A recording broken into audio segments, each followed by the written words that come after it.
Doctor, ಈ hair fall ಆಗಬೇಕಾದ್ರೆ investigation ಏನಾದರೂ ಮಾಡಿಸ್ಬೇಕಾಗುತ್ತಾ? ಹೀಗೆ ಎಸ್ ಮೇಡಮ್, ಲೈಕ್ ಜನರಲಿ ಏನಾಗುತ್ತೆ ಅಂದರೆ ಈಗ ಕಾರಣದ ಮೇಲೆ ಡಿಪೆಂಡ್ ಆಗುತ್ತೆ.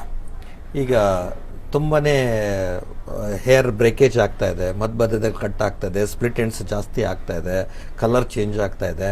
ಸೊ ಈ ರೀತಿಯಾದಂಥ changes generally iron deficiency induce hair loss ಅಂತ ಹೇಳ್ತೀವಿ. ಐರನ್ ಡೆಫಿಷಿಯನ್ಸಿ ಏನಾದರೂ ಇತ್ತು ಅಂತಂದರೆ ಈ ಥರ ಬ್ರೇಕೇಜ್ ಆಗ್ತಾ ಇರುತ್ತೆ. ಈಗ ಫೀಮೇಲಲ್ಲಿ ತಲೆ ಭಾಗದ ಎಲ್ಲ ಕಡೆಗೂ ಹೇರ್ ತುಂಬಾ ಸಣ್ಣ ಆಗ್ತಾ ಇರುತ್ತೆ, ತುಂಬ ಥಿನ್ ಆಗ್ತಾ ಇರುತ್ತೆ, ಎಕ್ಸೆಸಿವ್ ಹೇರ್ ಫಾಲ್ ಆಗ್ತಾ ಇರುತ್ತೆ.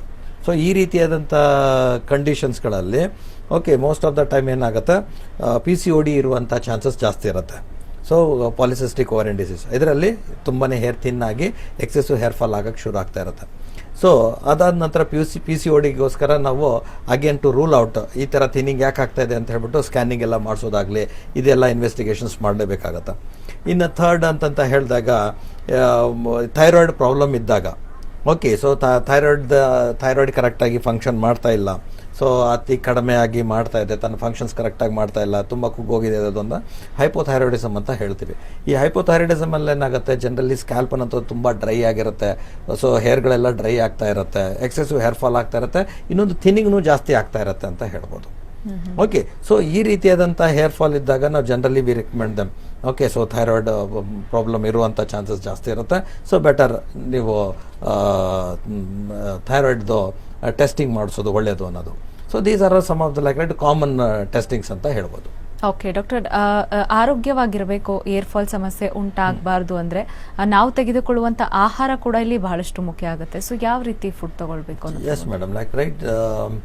ಈಗ ಆಹಾರ ಅಂತಂತ ಹೇಳಿದ್ರೆ, ಸೊ ನಾನು ಹೇಳಿದೆ, so vitamin D3, so ferritin, vitamin C, ಇದು ಬಹಳ ಮುಖ್ಯ ಆಗುತ್ತೆ. ಸೊ ಐರನ್ನು ಮತ್ತು ವೈಟಮಿನ್ C ಎರಡು ಹ್ಯಾಂಡ್ ಇನ್ ಹ್ಯಾಂಡ್ ಹೋಗುತ್ತೆ ಅಂತ ಹೇಳ್ಬೋದು. ಯಾಕೆ ಅಂತಂತ ಹೇಳಿದ್ರೆ, ನಾನು ಈಗಾಗಲೇ ಹೇಳಿದೆ, iron is the main nutrient for hair strength and hair growth ಅಂತ.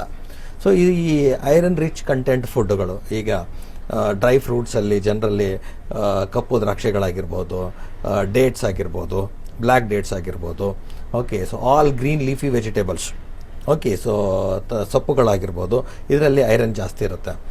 ಪ್ರೊಮೊಗ್ರಾನೇಟ್ ಆಯಿತು ಫ್ರೂಟ್ಸಲ್ಲಿ, ಬೆಲ್ಲದ ಪ್ರಾಡಕ್ಟ್ಸ್ಗಳು, ಸೊ ಇದರಲ್ಲಿ ಕೂಡ ಐರನ್ ಜಾಸ್ತಿ ಇರುತ್ತೆ. ಸೊ ಇದೆಲ್ಲ ತೊಗೊಳ್ತಾ ಇರಬೇಕಾದ್ರೆ ಅದ್ರ ಜೊತೆಯಲ್ಲಿ ವೈಟಮಿನ್ C ಅನ್ನೋಂಥದ್ದನ್ನು ಭಾಳ ಇಂಪಾರ್ಟೆಂಟ್ ಆಗುತ್ತೆ. ಯಾಕೆಂತಂತ ಹೇಳಿದ್ರೆ, ಬಾಡಿಗೆ ನಾವು ಐರನ್ ತೊಗೊಂಡಾಗ ವೈಟಮಿನ್ C ಚೆನ್ನಾಗಿತ್ತು ಅಂದರೆ ಮಾತ್ರ ನಮ್ಮ ಬಾಡಿ ಅಬ್ಸರ್ವ್ ಮಾಡ್ಕೊಳ್ಳುತ್ತೆ ಐರನ್ನ. ಸೊ ಹಾಗಾಗಿ ಅದ್ರ ಜೊತೆಯಲ್ಲಿ ವೈಟಮಿನ್ C ರಿಚ್ ಫುಡ್ಗಳನ್ನು ತೊಗೊಳೋದು ಭಾಳ ಇಂಪಾರ್ಟೆಂಟು. ಸೊ ಈ ವೈಟಮಿನ್ C ರಿಚ್ ಫುಡ್ಸ್ ಎದರಲ್ಲಿ ಸಿಗುತ್ತೆ ಅಂತಂತ ಹೇಳಿದ್ರೆ, ಈಗ ಆಲ್ಮೋಸ್ಟ್ ಸಿಟ್ರಸ್ ಫ್ರೂಟ್ಸ್ಗಳು, ಲೆಮನ್ ಆಗಿರ್ಬೋದು, ಆರೆಂಜಸ್ ಆಗಿರ್ಬೋದು, ಮೋಸಂಬಿ ಆಗಿರ್ಬೋದು, ಆಮ್ಲ ಮತ್ತು ಆಮ್ಲ ಜ್ಯೂಸ್ಗಳಾಗಿರ್ಬೋದು. ಸೊ ಇದರಲ್ಲೆಲ್ಲ ನಿಮಗೆ ವೈಟಮಿನ್ C ಚೆನ್ನಾಗಿರುತ್ತೆ. So simultaneously hand in hand ಎರಡೂ ತೊಗೊಳ್ಳೋದು. ಅದರ ಜೊತೆಯಲ್ಲಿ so balanced diet is more important. So ಆರೋಗ್ಯವಾಗಿ ಇರಬೇಕು ಅಂತಂದರೆ, ಬಾಡಿ ಚೆನ್ನಾಗಿತ್ತು ಅಂತಂದರೆ ಹೇರ್ ಚೆನ್ನಾಗಿರುತ್ತೆ. ಸೊ ಹಾಗಾಗಿ ಯಾವುದೂ ಡೆಫಿಷಿಯನ್ಸಿ ಇರ್ಬೋದು, balance diet is also more important ಅಂತ ಹೇಳ್ಬೋದು. ಯಾವ ರೀತಿ ಮೇಂಟೈನ್ ಮಾಡ್ಕೊಳ್ಬೇಕು ಡಾಕ್ಟರ್, ಅದ್ರ ಬಗ್ಗೆ ತಿಳಿಸ್ಕೊಡಿ. ಸೊ ಹೇರ್ ಮೇಂಟೆನೆನ್ಸ್ ಅಂತಂತ ಹೇಳಿದಾಗ, ಈಗ ಜನರಲಿ ನಮ್ಮ ಸ್ಕ್ಯಾಲ್ಪ್ ಯಾವ ರೀತಿಯಾದಂಥ ಸ್ಕ್ಯಾಲ್ಪ್ ಇದೆ ಅಂತ ಕಂಡುಹಿಡ್ಕೊಳ್ಳೋದು ಭಾಳ ಇಂಪಾರ್ಟೆಂಟು. ಅಂದರೆ ಎಷ್ಟು ಟೈಮಿಗೆ ನಾವು ವಾಶ್ ಮಾಡಬೇಕು, ಯಾವ ಟೈಮಲ್ಲಿ ವಾಶ್ ಮಾಡಬೇಕು, ಯಾವ ಟೈಮಲ್ಲಿ ಆಯಿಲ್ ಮಾಡಬೇಕು, ನಮ್ಮದು ಯಾವ ರೀತಿಯಾದಂಥ ಸ್ಕ್ಯಾಲ್ಪ್ ಇದೆ ಅಂತ ತಿಳ್ಕೊಳ್ಳೋದು ಭಾಳ. ಈಗ ಎಕ್ಸಾಂಪಲ್ ಅಂತಂತ ಹೇಳಿದಾಗ, there are 3 types of scalp ಅಂತ ಹೇಳ್ಬೋದು ನಾನು. ಸೊ ಈ 3 ಸ್ಕ್ಯಾಲ್ಪಲ್ಲಿ ಏನಿರುತ್ತೆ ಅಂತಂದರೆ, ಒಬ್ಬರದು ಡ್ರೈ ಸ್ಕ್ಯಾಲ್ಪ್ ಇರುತ್ತೆ. ಡ್ರೈ ಸ್ಕ್ಯಾಲ್ಪ್ ಅಂತಂತಂದರೆ ಏನು ಅಂದರೆ, ಇವಾಗ ನಾನು ಇವತ್ತು ವಾಶ್ ಮಾಡಿದೆ ಅಂತಂತ ಹಿಡ್ಕೊಂಡ್ರೆ 1 ವಾರದವರೆಗೂ ನನ್ನ ಸ್ಕ್ಯಾಲ್ಪ್ ಡ್ರೈ ಆಗೇ ಇರುತ್ತೆ, ಆಯಿಲ್ ಅಂಶನೇ ಇರೋದಿಲ್ಲ ಅದಕ್ಕೆ. ಸೊ ಇಂಥ ಸಂದರ್ಭದಲ್ಲಿ ಆಯಿಲಿಂಗ್ ಅನ್ನೋಂಥದ್ದು ಏನಿರುತ್ತೆ ನೋಡಿ, ಸೊ ಅಟ್ಲೀಸ್ಟ್ ಒಂದು 2 to 3 ಟೈಮ್ಸ್ ವೀಕ್ಲಿ ಮಾಡಿದ್ರು ಒಳ್ಳೆಯದು. ಸೊ ಇದು ಡ್ರೈ ಸ್ಕ್ಯಾಲ್ಪ್ ಅವರಿಗೆ. ಫ್ರೀಕ್ವೆಂಟಾಗಿ ವಾಷಸ್ ಬೇಕಾಗೋದಿಲ್ಲ ಅವರಿಗೆ. ಸೊ ಇನ್ ಕೇಸ್ ಅವರೇನೋ ತುಂಬಾ ಧೂಳಲ್ಲೆಲ್ಲ ಹೋಗ್ತಾ ಇದ್ದಾರೆ ಅಂತಂತ ಹೇಳಿದಾಗ ಮಾತ್ರ ಒಂದು 2 ರಿಂದ 3 ಸಾರಿ ವಾಶ್ ಮಾಡಿದ್ರು ಅಂತ ಹೇಳ್ಬೋದು. ಯಾಕೆಂದರೆ ಆಲ್ರೆಡಿ ಅವ್ರ ಸ್ಕ್ಯಾಲ್ಪ್ ತುಂಬ ಡ್ರೈ ಇರುತ್ತೆ. So next moderately oily scalp ಅಂತ ಹೇಳ್ತೀವಿ. ಮಾಡ್ರೇಟ್ಲಿ ಆಯಿಲಿ ಸ್ಕ್ಯಾಲ್ಪ್ ಅಂತಂತ ಹೇಳಿದ್ರೆ, ಇವತ್ತು ವಾಶ್ ಮಾಡಿಬಿಟ್ರೆ at least so 3rd day to 4th day ಸ್ವಲ್ಪ ಆಯಿಲಿ ಆಗುತ್ತೆ ಸ್ಕ್ಯಾಲ್ಪ್. ಇಂಥವ್ರು ಅಟ್ಲೀಸ್ಟ್ ವೀಕ್ಲಿ ಒಂದು 3 to 4 ಟೈಮ್ಸ್ ವಾಶ್ ಮಾಡಿದ್ರು ನಡೆಯುತ್ತೆ.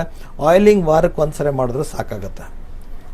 So this is moderately oily scalp ಅಂತ ಹೇಳ್ಬೋದು. ಇನ್ನು ಥರ್ಡ್ದು ಆಯಿಲಿ ಸ್ಕ್ಯಾಲ್ಪ್ ಅಂತಂತಂದರೆ ಹೇಗಿರುತ್ತೆ ಅಂತಂತ ಹೇಳಿದ್ರೆ, ಇವತ್ತು ವಾಶ್ ಮಾಡಿಬಿಟ್ರೆ ಬೈ ಈವ್ನಿಂಗ್ ಅಥವಾ ನೆಕ್ಸ್ಟ್ ಡೇ ಮಾರ್ನಿಂಗ್ ಅನ್ನೋಷ್ಟರಲ್ಲೇ ಸ್ಕ್ಯಾಲ್ಪ್ ಎಲ್ಲ ಫುಲ್ ಆಯಿಲಿ ಆಗಿಬಿಟ್ಟಿರುತ್ತೆ. ಸೊ ಹ್ಯಾಸ್ ಎಫ್ ನಾನು ಆಯಿಲ್ ಹಚ್ಕೊಂಡಿದ್ದೀನಿ ಅನ್ನೋಂಥ ರೀತಿಯಲ್ಲಿ ಇರುತ್ತೆ. ಸೊ ಇಂಥ ಸಂದರ್ಭದಲ್ಲಿ ಆಯಿಲಿಂಗ್ ಮಾಡುವಂಥ ಅವಶ್ಯಕತೆನೇ ಇಲ್ಲ ಅಲ್ಲಿ, ಯಾಕಂದ್ರೆ oiling is nothing but conditioning your hair ಅಂತ. ಓಕೆ, ಸೊ ಇಂಥ ಸಮಯದಲ್ಲಿ so you don't have to ಇದು ನೀವು ಆಯಿಲ್ ಹಚ್ಕೊಳ್ಳುವಂಥ ಅವಶ್ಯಕತೆ ಇರೋದಿಲ್ಲ. ಫ್ರೀಕ್ವೆಂಟ್ ವಾಷಸ್ ಇಸ್ ಇಂಪಾರ್ಟೆಂಟ್ ಇಲ್ಲಿ, ಮೈಲ್ಡ್ ಶಾಂಪೂಗಳಿಂದ, ಹರ್ಬಲ್ ಶಾಂಪೂಸ್ಗಳಿಂದ. ಸೊ ಜಾಸ್ತಿ ಡಿಟರ್ಜೆಂಟ್ ಯೂಸ್ ಮಾಡ್ಬೋದು. So frequent strong detergents use ಮಾಡೋದ್ರಿಂದ ಏನಾಗುತ್ತೆ, ಫಾಲಿಕಲ್ಸ್ ವೀಕ್ ಆಗಿ ಎಕ್ಸೆಸಿವ್ ಹೇರ್ ಫಾಲ್ ಆಗುವಂಥ ಚಾನ್ಸಸ್ಗಳಿರುತ್ತೆ. ಸೊ ಹಾಗಾಗಿ ಈ ಥರ ಸ್ಕ್ಯಾಲ್ಪ್ ಇದ್ದವರು ಫ್ರೀಕ್ವೆಂಟ್ ವಾಷಸ್ ಇಸ್ ರಿಕ್ವೈರ್ಡ್. ವಾರಕ್ಕೆ ಅಲ್ಟರ್ನೇಟಿವ್ ಡೇಸ್ ವಾಶ್ ಮಾಡಿದ್ರು ನಡೆಯುತ್ತೆ, ಬಟ್ ವಿತ್ ಮೈಲ್ಡ್ ಶಾಂಪೂಸ್ಗಳು. ಓಕೆ, ಆಯಿಲಿಂಗ್ ಅವಶ್ಯಕತೆ ಇರೋದಿಲ್ಲ ಇಂಥ ಸ್ಕ್ಯಾಲ್ಪಲ್ಲಿ ಅಂತ ಹೇಳ್ಬೋದು ನಾನು. ಓಕೆ ಡಾಕ್ಟರ್, ಈ